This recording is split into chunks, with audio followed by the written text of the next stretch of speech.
Здравейте, добър ден! Поканих ви днес на редовна пресконференция, както винаги преди всяка сесия, макар че сесията утре е извънредна, за да обясня какво ще се случва, защо се налага. Също сесията е извънредна, защото се налага да разгледаме една основна докладна и това е за отдаването сградата на ВиК на Кюстендилска вода, за отдаване на сградата под наем, като се очаква наемател да бъде Кюстендилска вода. Това ще се случи след конкурс, който утре ще бъде или няма да бъде утвърден от Общинския съвет.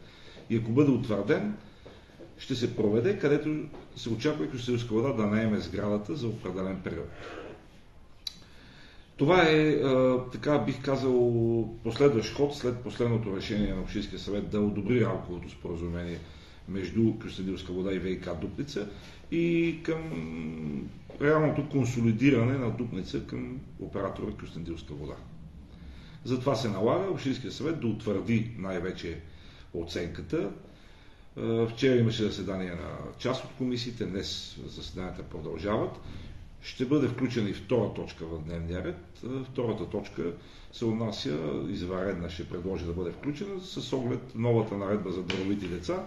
Общинския съвет следва да избере комисия, която да определи кои да бъдат наградените деца, съгласно наредбата за даровити деца. Връщам се на темата с ВиК.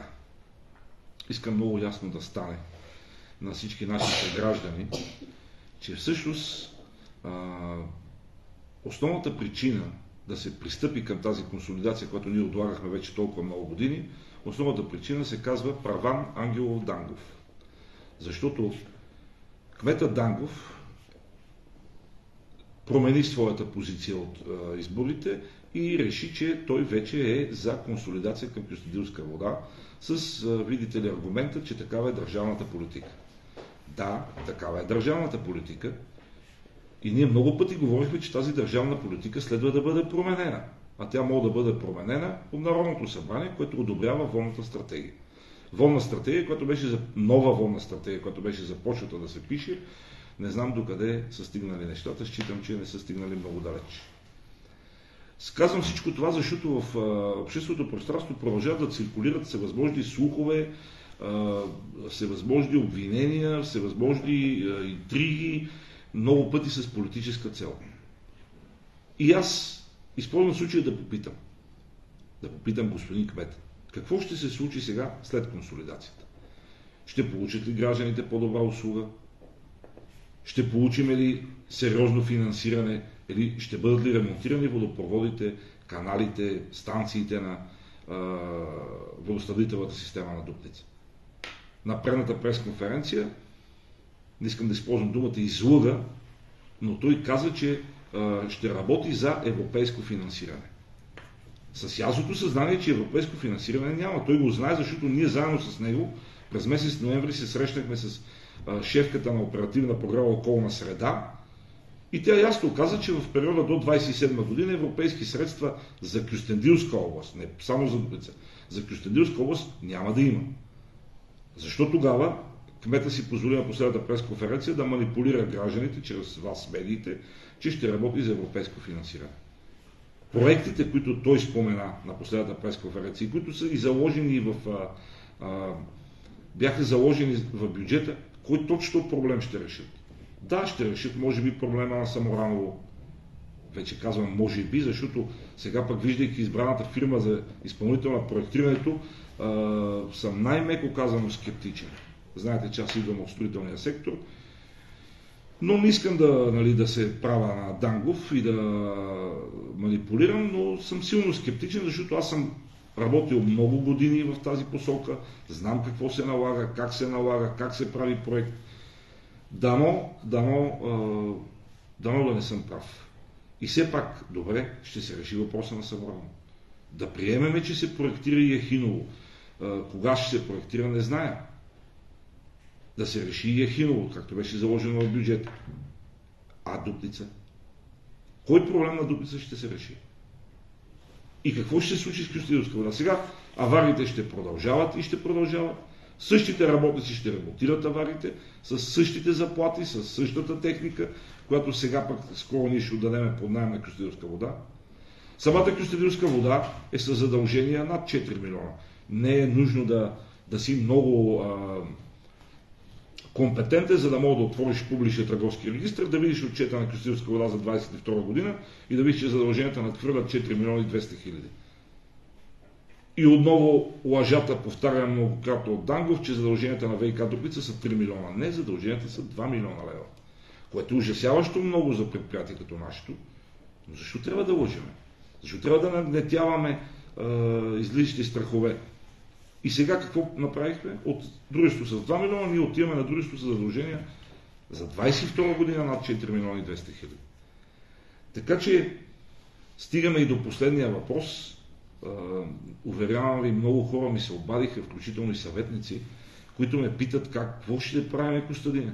Как може ние даваме един мандат на господин Дангов за асоциация, той гласува обратно на това, което му е дадено като мандат.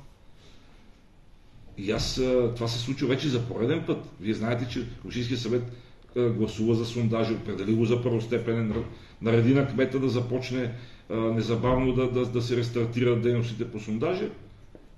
Точно обратно се случи.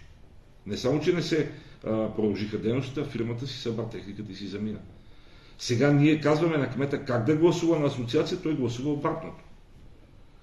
Юридическият отговор на въпроса, който ми задават всички е, че наистина има превишение на власт, превишение на права и злоупотреба с власт, но пък второто кумулативно изискване дали от това са произтекли вреди е трудно доказуемо и затова аз ще се въздържа от последващи юридически действия на този етап, но това не значи, че ние няма да предприемем политически действия, защото очевидно е, че господин кмета бламира всячески Общинския съвет, не се съобразява и ако мога така да използвам народната поговорка, каквото повикало, такова се обадило.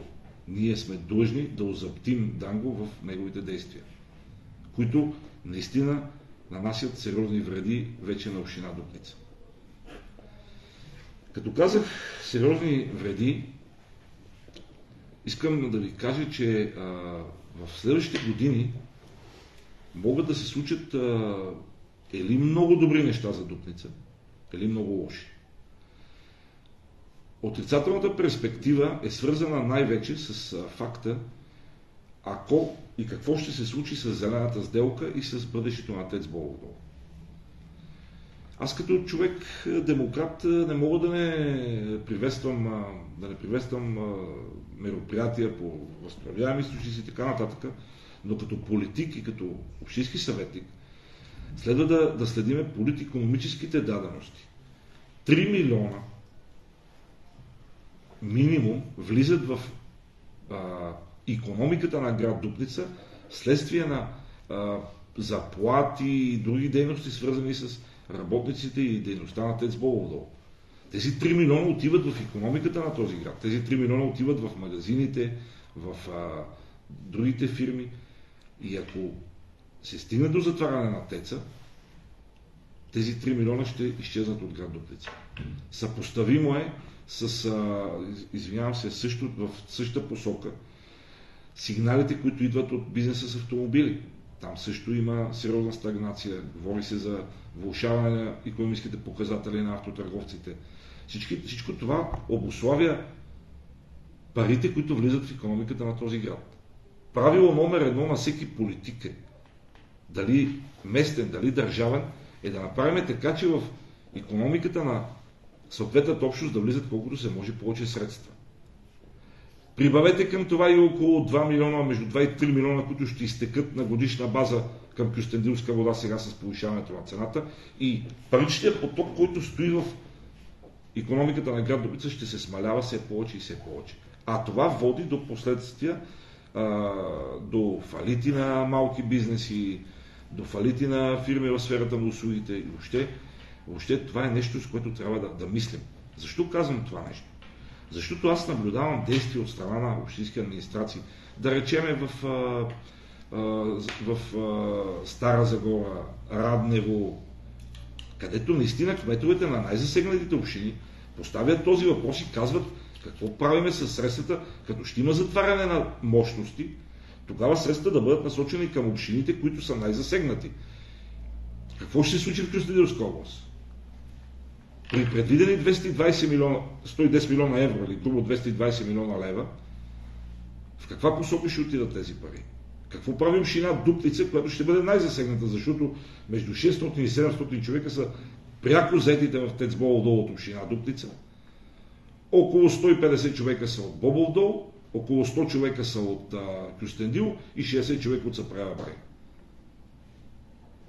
Подготвя ли се община Дупница и как се подготвя, ако ТЕЦ бъде затворен 25-та година, както е разписано в плана за възстановяване, ние да, чрез механизмите, които са през тези 110 милиона евро, да създадем условия тези хора да намерят нов поминък, препитание и така нататък.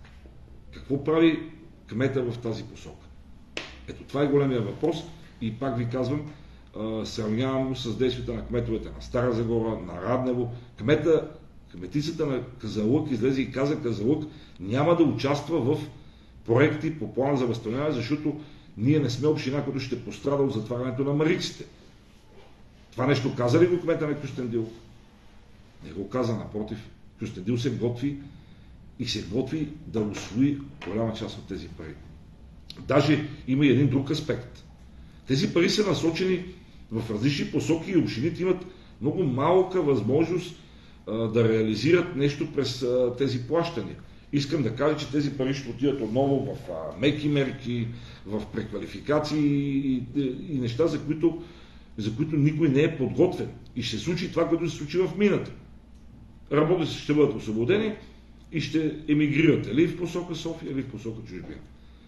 А пряките загуби за Дупница ще бъдат 3 милиона на месец. Това е фокус, който трябва да бъде поставен пред общинската администрация и да се настоява да се работи в тази посока, защото, уверявам ви, казвам го днес, а резултата ще видите след не много време. Още една тема искам да засегна на днешната пресконференция по отношение на общинската болница. Чух изявления най-различни по отношение на конкурса, по изявление на случващото се. Първо искам да кажа следното. В общинската болница нещата са си много спокойни и си много добре работи лечебното заведение, в смисъл говоря в финансов аспект. Аз критиките и претенциите към дейността на заведението съм си ги казал и не ми пречи да ги повторя. Но слуховете, че се влошавало и така нататък, не отговарят на истината. И за месец януари, и за месец февруари лечебното заведение формира печалба. Така че не искам да има никакви сътресения и трусове след смяната на прокуриста. Проведения конкурс беше, знаете, че нито един от кандидатите не достигна до следващ етап и предварям вашите въпроси. Отговора според мен се съдържа в това, което казаха те след конкурса. Че видите ли, този конкурс бил проформа, че то, нали, после щело да се види. Аз няма как да се съглася и поздравявам комисията, защото вижте, аз считам, че тази комисия е много професионално съставена. Господин Йонко Гергов, аз не помня от 10 години да е имало комисия, в която той да не участва. Георгиев беше председател на здравната комисия в мандата 15-19 година, в най-трудните времена за общинската болница. Станислав Павлов е управител на лечебно заведение. И тези хора искат да видят наистина в представените концепции и цифри, и перспективи. Да кажеш, че ще отваряш отделения без да ги икономически обосновеш, да не говоря, че това е в сферата на научната фантастика, нали, и така. Това са само добри пожелания. Аз поздравявам комисията и използвам случая да призова хората, които ще се явят на следващия конкурс, да приемат, че това е именно конкурс, където те наистина трябва да представят една много ясна, стройна и точна концепция. Философията на работата на Общинския съвет с болницата се свежда до това. Първо, да не тръгнат процеси, каквито имаше, когато Дангов се намесваше в болницата, да си останат положителните финансови и да се върви към подобряване на условията, към подобряване на лечебния процес. Ето това е ако ме разбирате, стремежа, към който имаме ние в Общинския съвет по отношение на Общинската болница. Пак ще повторя. В постоянен контакт съм с доктор Николов. Разговарях и с доктор Николчин, разговарях и с доктор Бонев относно всички тези критики и до една не са вярни.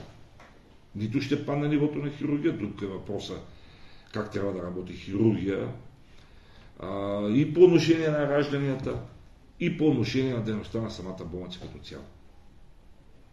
Трудностите в болницата са огромни. Огромни. Но това не значи, че някой сега иска с калните си обувки да влезе и да разруши още нещо работещо, а пък на фона на обвиненията, които чух, които са смешни и безсмислено да ги коментирам, аз обаче ще ви насоча един друг аспект. В сметките на болниците има 2 милиона и 200 хиляди лева. Дали пък някой не се опитва да си пласира управител, за да може да достигне до тези средства, да го кажа най-простичко. Така че, по отношение на болницата, на редовната сесия в края на месеца, Общинския съвет ще прекрати досегашния конкурс и ще бъде насрочен нов конкурс и чрез вас кана повече кандидати, които да се явят, но пак казвам с ясни и конкретни концепции. Добър ден, заповядайте. Внимателно само на този стол. Някакви въпроси, ако имате. Да ви върна към ВИК, докладната, която ще се разглежда утре за ВИК Дупница. Да очакваме ли да не гласувате предложението на господин Дангов като опит да не влезе Кюстендилска вода? Аз не се казвам Първан Дангов и не мога да говоря от името на други, но моето мнение е, че докладната ще бъде гласувана и следва да бъде гласувана. Вижте, ония ден на пресконференцията Дангов, той мина така мимоходом с калните си обувки, какъв ликвидатор, Вижте, аз работя от повече от 2 месеца по тази консолидация.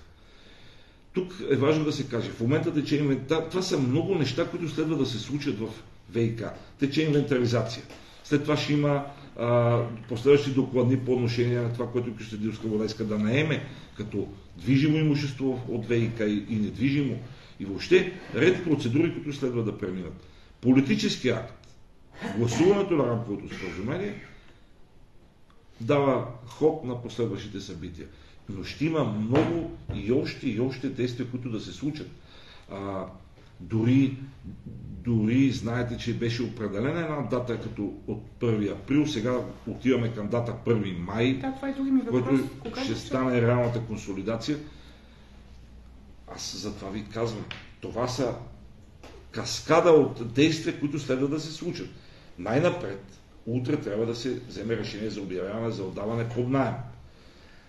След това отдаването под наем ще отнеме минимум 2 седмици. След това, ако Кюстендилска вода наеме сградата, тя ще започне да функционира пак там. Прехвърлянето на работниците към Кюстендилска вода. Очаквам и се надявам докладната да бъде приета утре. Защото иначе ще изпаднем в много конфузно положение. Вижте, знаете ли, по отношение на гласуването на рамковото споразумение и въобще политически акт. Знаете ли какво? При мен идват съветници и разговаряме и ми казват следното. Те казват, виж, ние ще гласуваме рамковото споразумение. Защото ако не го гласуваме и не се тръгне към консолидация с Кюстендилска вода, следва да гласуваме сума, която да се даде като парична вноска на дружеството. Добре казва, ние ще гласуваме и кмета като не изпълни нашето гласуване и не даде пари, тогава поставяме в риск въобще водоснабдяването в Дупница. И за това хората гласуваха за. Спомнахте, че ще имате политическа реакция по отношение на гласуването на кмета в АВИК заседанието последния път. Какво имате предвид? Какво мога да имам предвид, освен да изкажа своето порицание и несъгласие с подобно поведение. И това нещо следващия път, когато кмета следва да получи мандат, ще предопредели как да действаме поне нашата група. Мога да говоря от името на нашата група. Аз не считам, че кмета следва повече да бъде определен за представител и да получава въобще мандат. И не само за асоциацията. Какво значи да Общинския съвет да даде един мандат, кмета да гласува по друг начин. Това е недопустимо, неясно и не разбрах защо. Отговора гласувах за доброто на община Дупница. Какво означава, че Общинския съвет работи против доброто на община Дупница? И веднага правим препратка към закона за местно самоуправление, който казва, че Общинския съвет определя политиките за развитието на общината. С което не искам да смаля значението на мажоритарно избрания кмет, но тогава защо има Общински съвет? Защо Общински съвет гласува? Не искам да нагнетявам напрежение, нито да влизам в някакви полемики и спорове. Случващото се е чудовищно. Аз не помня и не съм видял за толкова години друг Общински съвет, друг кмет да е променил решението на Общинския съвет. Бил съм 5-6 пъти на асоциация и на други места, където идват с мандати и не съм видял някой да си позволи да промени мнението на... Ако господин Дангов имал обратно предложение и счита, че трябва да гласа по друг начин, той можеше да го каже, да го обясни в Общинския съвет, да убеди Общинския съвет и Общинския съвет да му даде по-различен мандат. Господин Костадинов, ако вие бяхте кмет и се бяхте съобразили с решението на Общински съвет, какво ще се случи с ВиК Дупница? Отивате в Кюстендил и се съобразявате с решението. Нямаше да се случи нищо. Защото другите общини щяха да гласуват. Както се случи през 2022 година. Само, че вижте сега, благодаря ви, че ми задавате този въпрос. 22 година, въпреки че Общински съвет Дупница гласува против, останалите общини гласуваха за и асоциацията взе решение за консолидиране. След това много партии в Дупница, започваме от Възраждане, Демократична България, двете най-вече, казаха, то е взето, Костадинов е виновен, Чимев е виновен. Ние им казахме, чакайте бе хора, ние сме гласували против. Не, казаха, то е решено. Добре, като беше решено тогава, защо сега отново се поставя? Простички отговор на вашия въпрос е, че ако аз бях кмет, нямаше да се стигне до това решение. Просто щях да намеря и да лобирам пред останалите общини и да намеря начин това решение да не мине. Добре, но вие да речем гласувате против, те за, т.е. вашия глас се обезмисля. Тогава пак ще се случва същото. Вече ви казах, ако аз бях кмет, щях да говоря с останали кметове и щях да ги убеда да не се гласува това решение. Както ги убедих, без да съм кмет, 2021 година. Ако си спомняте. Вижте, пак ви връщам за ВиК, много трябва да говориме. Истината е, че стратегията е сбъркана. След 10 години, тогава, 16-та година, нещата изглеждаха по един начин. Те и сега са същите. И аз питам всеки мой опонент и го питам, добре, ако не сме в асоциацията, откъде можем да ремонтираме водоснабдителната система на Дупница? Защо държавата в лицето на МРРБ въведе това изискване за консолидация? Защото това не е европейско изискване. Да, Европа казва, добре е да има консолидиране, но не го поставя като условие. Условието е поставено тук в България заради съвсем други причини. Мен ме интересува, пак ви казвам, мен ме интересува да се подменят водопроводите и каналите в Дупница. Защото всеки ден ние имаме безбройни аварии и някой ден може да имаме много сериозна авария, както имахме през 21 година, 5 дни града беше без вода. Това е фокуса на всичките ни действия. Само, че 16-та година, когато гласувахме да влеземе, тя беше съвсем нова стратегия. Тя беше на 2 години и ние очаквахме европейско финансиране.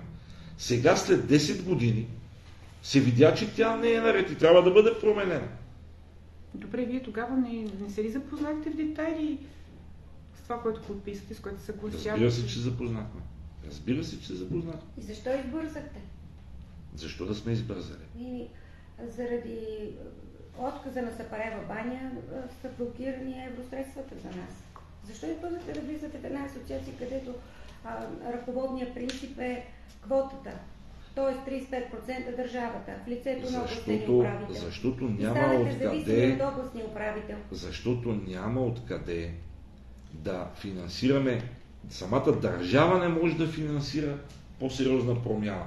Защото много области получиха стотици милиони левове. Само заради това. И днес да трябва да гласувам, и днес ще гласувам. Защото Вижте, аз спестявам на Ама хората са консолидирани. изискването за консолидация е нечестно и е направено в България. Нечестно, ама защо не Никой го проверяхте? Колко пъти да го кажа? Добре. Казах го в Народното събрание, пред всички кюстендилски депутати, пред министър и никой не го отрече. Избързахте. Трябваше да видите дали всички влизат. Добре, тогава ще ви кажа по друг начин. Защо да сме избързали? Аз ще ви кажа друго. Защо па трябва какво пречеше да не влиза, сега да не се консолидираме с Кюстендилска вода? 1 милион лева тази година дадохме за проекти. А този 1 милион лева можеше да го вземем по националната програма на бюджета. Този 1 милион лева, вместо да го даваме за проекти, можеше да го дадем за ВиК. Сега, по друг начин ще ви дам пример. Не може ли община Дупница може ли община Дупница да субсидира ВиК дружеството? Може ли или не може? Може. Как? Какво ще се случи, примерно, ако община Дупница не субсидира социалния патронаж? Социалния патронаж го субсидираме с около между 100 и 200 хиляди лева годишно. А може и да не го субсидира, нали? Само, че там еднолично кмета си го субсидира и предишния, и сегашния. Ако не субсидира социалния патронаж, цената за хората ще стане по 2, по 3. Само, че го субсидира. Какво ще се случи, ако не субсидираме музея? Нека музея си привлича средства. Нали? Само, че няма да работи. Нали? Не, музея получава малко над 100. Какво се случи, ако не субсидираме пазарите? Защото ние субсидираме предприятието пазар. Какво се случи, ако не субсидираме театъра с около 250 хиляди? Театъра с 250 да. или... Добре, до тук ви изборих субсидии за почти милион. За почти милион. И точно това е политическия въпрос. Дали да се субсидира цената на ВиК, за да не изтичат от хората 2-3 милиона в посока Кюстендил, или да не се субсидира. Нито предишния кмет, нито сегашния искаха да го субсидират. Вие ще внесете ли докладна записка за субсидиране на ВиК? Не, няма да внеса. Ако се внесе предложението за референдум... Няма да внеса, защото Дангов няма да изпълни. Не, това не е състоятелно. А какво ще се случи сега, след като внесат, примерно, подписките и искат референдум? Вие? Добър въпрос ми задавате. Аз, бидейки човек-демократ, винаги бих подкрепил всяко допитване до хората. Считам обаче, че сегашният референдум на колегите от Възраждане е малко закъснял и малко ненужен. Защо? Защото има действащо решение от 2021 година за излизане на Дупница от асоциацията. И дори и защото сега, нормално е като питаме хората, искате ли ВиК Дупница да остане оператор, за това този въпрос стои въпроса, искате ли цената да се вдигне или не искате, естествено, че всички хора ще кажат, искаме да остане ВиК Дупница. И тогава ние натоварваме хората с очаквания, които не могат да изпълниме.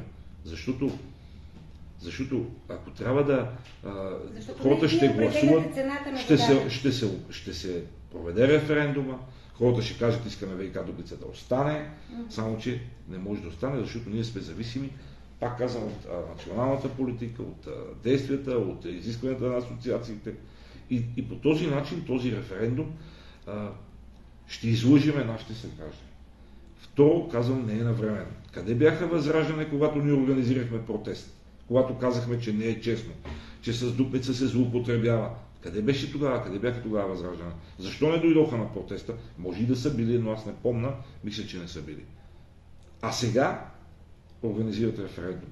Виж, аз разбирам техните мотиви, но за съжаление референдума. За съжаление, законовата база е такава, че този референдум от него няма да проистекат последствия.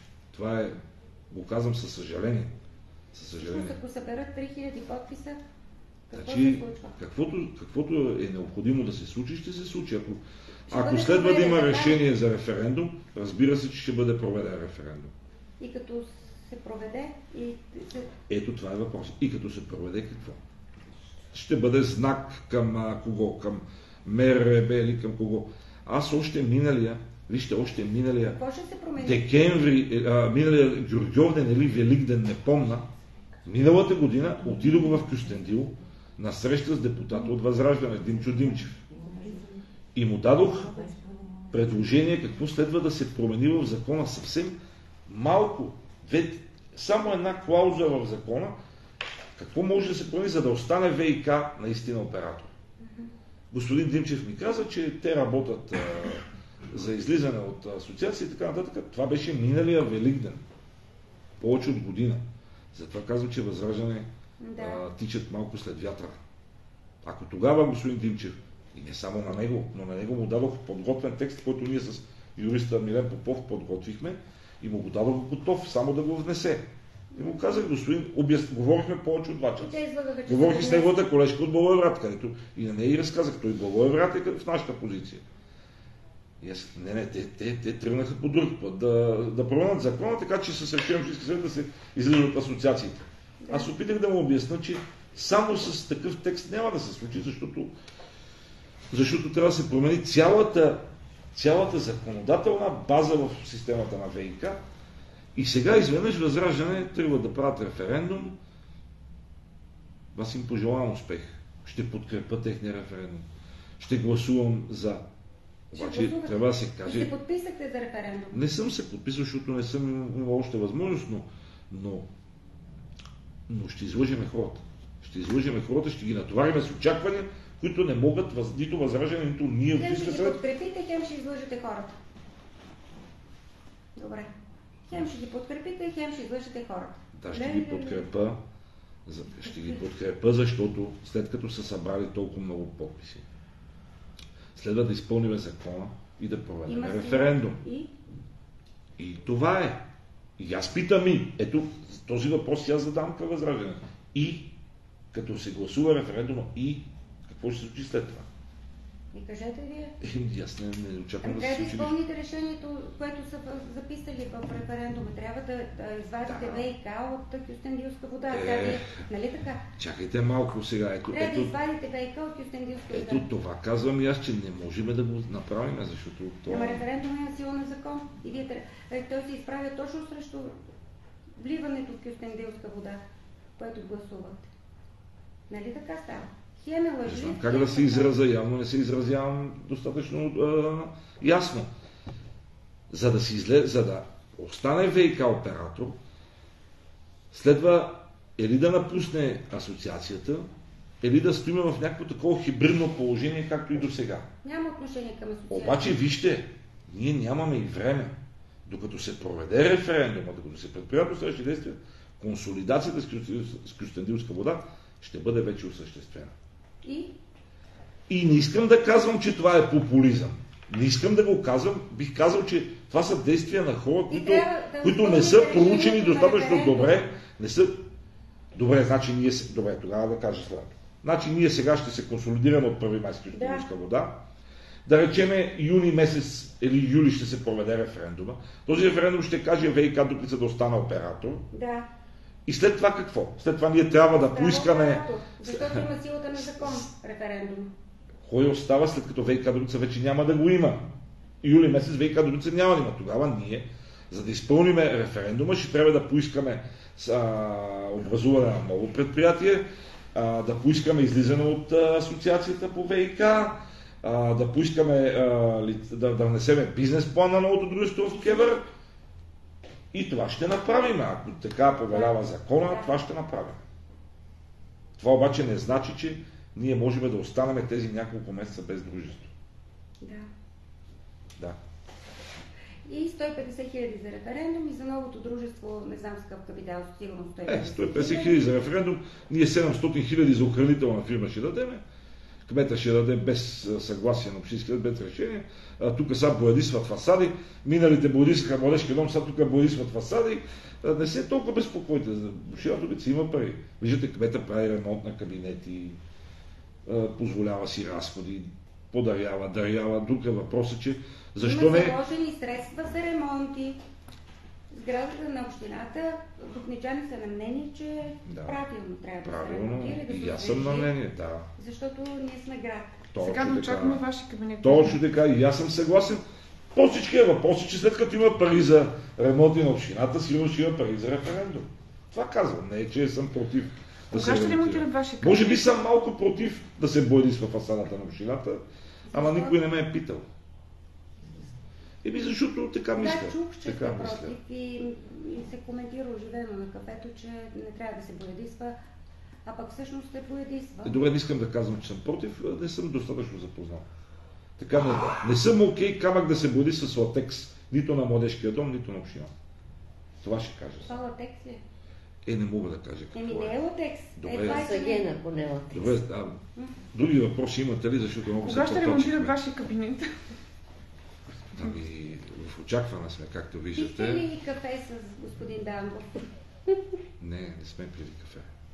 Пихте. Не сме пили Какво си кафе. говорите? Някакви други въпроси имате ли по-сериозни? Не съм се виждал Добре, да заключим тогава за ВиК Дупница. Не съм се виждал господин Дангов от средата на месец декември извън сесиите. За ВиК да заключим е много важно да заключим за ВиК. Кафе Марци, с кого пихте кафе? Не съм пил нито на кафе Марци, нито с никой. Добре. Добре, за ВиК Дупница историята е предрешена отдавна. Така да го разбираме. Не го разбирайте така. Историята беше доведена до тук от Праван Ангелов Дангов, който заяви ясната си воля. Да, той е бил против консолидацията, но вече е за. И съветниците, отчитайки риска, че той няма да даде пари на ВиК, казаха, ние на първо място трябва да гарантираме водоснабдяване. Но той дори да беше против, община Дупница няма такъв дял, че дори да е против да излезе. Вие много добре го знаете, господин Константин. Да. Как щяхте да убедите останалите кметове? Обяснете на гражданите. Нямаше да излизаме. Как? По какъв начин? С какво? Нямаше да излизаме. Как щяхте да ги убедите да гласуват в асоциацията? Чайте сега. Имат мнозинство за решение. Вие казвате, че щяхте да убедите останалите кметове да Ако искате, поговорете си. Наистина, не искам така да се държите, господин Костелин, защото гласът, точно както го каза колежката, на кмета, на Дупница, няма никаква тежест в асоциацията. Тежестта е само на областния управител и на Кюстендил. Те си правят... Затова нямаше да излизаме от асоциацията. А щяхме да субсидираме с пари от общинския бюджет ВиК дружеството. Ето го отговора. Както беше до сега. Да направите веднага. Да, но когато кметът е изразил волята си, че не признава ВиК за оператор, той го направи още на 4 януари, какво да направи общинския съвет? Какво може да направи? Много неща. Вие може да имате мнозинството. И какво като има мнозинството? И какво като взимаме решение, като кмета не изпълнява? Топката. Той си носи отговорността за цялата тая работа. Има си закон. Точно така. И ние си носим отговорността. И аз ви обясних. Вижте, лично аз съм гласувал против. И няма нужда да ми задавате на мен тези въпроси. Но аз ви казвам какво ми казаха колегите и аз ги разбирам. Напълно ги разбирам. И аз самия сега действам, не знам някой друг дали действа, аз действам зад гърба ми са правени комисии във ВиК, хора и така. Всичко тази консолидация е уговорена още преди Нова година. Въпросите си, нещата си върват и ние го виждаме това нещо и след ясната заявка на кмета нищо друго не мога да направим. Защото обратното, което може да се случи, е наистина да останем без вода. И това е съвсем Този референдум може и това да направи. Да оставите, вие сте длъжни да се съобразите с него сега. Естествено сме длъжни. Какво да направим друго? Да не се съобразим. Ако подписите излязат. Не съм сигурен, че... Аз вижте, не съм проучил още, но не съм сигурен, че 3000 подписа са достатъчно. 4-5 хиляди каза. Те до тук са събрали 3000. Да, над 3000 били. Някакви други въпроси от общинска, ако ви интересуват? Не. Няма за сега. Но за болницата искам много дебело да подчертая. Никой да не си прави там опити за вмешателство и за най-вече да се влоши въобще духът там в болницата, да се всяват страхове. Това е много важно. И да не рушим имиджа на болницата.